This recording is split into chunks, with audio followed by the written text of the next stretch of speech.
மக்களே welcome to our channel Bigg Boss season 7 live அப்டேட்டுக்கு நம்ம சேனல் மறக்காமல் சப்ஸ்கிரைப் பண்ணிக்கோங்க. இந்த வீடியோ லைக் பண்ணுங்கள். நாளைக்கு கமல் சார் எபிசோட் இருக்குது. ஸோ யார் எவிக்ஷன், அனன்யா மிட்வீக் எவிக்ஷனில் போயிட்டாங்க. இந்த வாரம் நெக்ஸ்ட் எவிக்ஷன் யாருங்கிறது எல்லாருமே வெயிட் பண்ணிட்டு இருக்காங்க. அது பார்த்தீங்கன்னா கூல் சுரேஷ் தான். அவருக்கு ஓட்டிங்கும் கம்மியாக இருக்குது, லாஸ்ட்டில் இருக்கிறாரு. அதுக்கு தகுந்த மாதிரி வீட்டுக்கு போகணும்னு சொல்லி ரொம்ப செவரேறி குதிக்கிறார் இல்லையா, அந்த கண்டென்ட்டுக்காகவே அவரை வச்சுருக்காங்கன்னு நினைக்கிறேன்.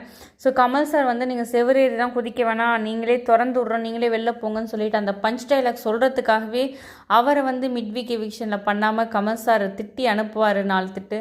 கூல் சுரேஷ்னாலே அவருக்கு கொஞ்சம் கடுப்பாக தான் ஆகும். ஸோ வெயிட் பண்ணி பாருங்கள் மக்களே. கூல் சுரேஷ் வெளில போகிறாருனாலும் அவர் பணப்பெட்டி எடுத்துகிட்டு போயிருந்தால் இன்னும் நல்லா இருந்திருக்கும். இப்போ கேமே கன்ஃபியூஸ் ஆகுது. அவர் இருந்து விளையாடிருந்தாருன்னா அட்லீஸ்ட் வெளியேற்ற வேண்டிய ஆள்களை நம்ம வெளியேற்றிருக்கலாம். நிக்சன், பூர்ணிமாலாம். இப்போ என்ன நடக்கும் தெரியல, பார்ப்போம். நிக்சன் சனிக்கிழமை நிகழ்ச்சியில் காப்பாற்றப்படுகிறார். ஆனால் ஞாயிற்றுக்கிழமை நிகழ்ச்சியில் கண்டிப்பாக எவிக்ட் ஆவார். பொறுத்திருந்து பார்ப்போம். இந்த வீடியோ லைக் பண்ணுங்கள், ஷேர் பண்ணுங்கள். தேங்க்யூ.